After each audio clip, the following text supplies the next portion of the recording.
Saudi আরবে আসে 2 বছর থেকে একটা কথাই শুনতেছি। এটা কোনো কথা? মানুষের কান দেখাইলেও জ্বালা, না দেখাইলেও জ্বালা, বুঝছেন? কি বিদেশ করতে আইসি রে ভাই, মাথাটাও আশ্রানোর সময় নাই। অর্থ ছাড়া জীবন হইল ঠিক ফুটবলের মতন, যে সুযোগ পায় সেই লাথি মারে। আমি আপনারা সবাই জানেন যে আমি সৌদি ধাম্মামে থাকি, আর যারা বিদেশে আসে তারাই জানে কতটা কষ্ট করতে হয়। ঠিক আছে, পরিশ্রম ছাড়া কিন্তু আমাদেরকে টাকা দেয় না, আমাদেরকে চেহারা দেখে টাকা দেয় না ভাই, আমাদের অনেক পরিশ্রম করতে হয়। আর যারা প্রবাসী মেয়েদেরকে নিয়ে আপনারা বাজে মন্তব্য করেন, এটা আপনাদের সম্পূর্ণটাই ভুল। কারণ সবসময় মনে রাখবেন যে নিজে ঠিক থাকলে দুনিয়াটাই ঠিক। ঠিক আছে, তো কখনো আমাকে ভুল বুঝবেন না, অবশ্যই ছোট বোন হিসাবে পাশে থাকবেন। আর আমি চেষ্টা করব আপনাদের কমেন্টে রিপ্লাই দেওয়ার জন্য। দরকার নাই কেউ আলগা পীড়িতের, আমার ভালো থাকার জন্য আমি নিজেই যথেষ্ট।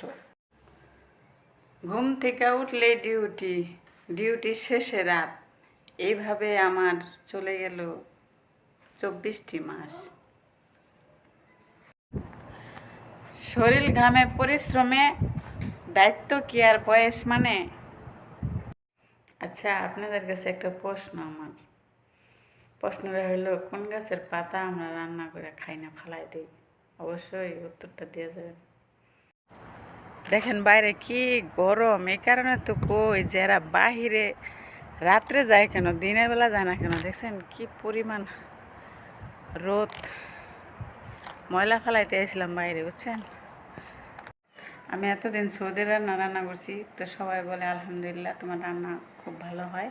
তো আজকে আমাকে বলতেছে যে তোমাদের বাংলাদেশের রান্না করে খাবো। তাই কুরবানির গোস্ত আছে, তো আমাকে বলতেছে এটা বাংলাদেশের আইটেমে রান্না করো, তোমরা কীভাবে বাংলাদেশে রান্না করো গোস্ত। ঠিক আছে, তো দেখেন, তো এই যে দেখেন কুরবানির গোস্ত। ঠিক আছে, আজকে বাংলাদেশের রান্না করবো, দেখা যাক কী হয়। অনেকদিন থেকে রান্না করি না বাংলাদেশের রান্না, বুঝছেন? সৌদি আরবে আসে 2 বছর থেকে একটা কথাই শুনতেছি। আরবিতে বলে ওরা, একটা কাজ করে দিলে অথবা কিছু একটা আগায় দিলে বলে যে আতিকালাইফি, তার অর্থ হলো যে আল্লাহ তোমার ভালো করুক। হ্যাঁ, ভালোটা যে আল্লাহ কবে করব একমাত্র উপরে আল্লাহ জানে, বুঝছেন? এই ছোট্ট জীবনে এত কষ্ট আর ভালো লাগে না। ও ভাই, দাঁড়ান দাঁড়ান দাঁড়ান, এত তাড়াহুড়া করে কই যান? একটু পরিচয়টা দিয়ে যান।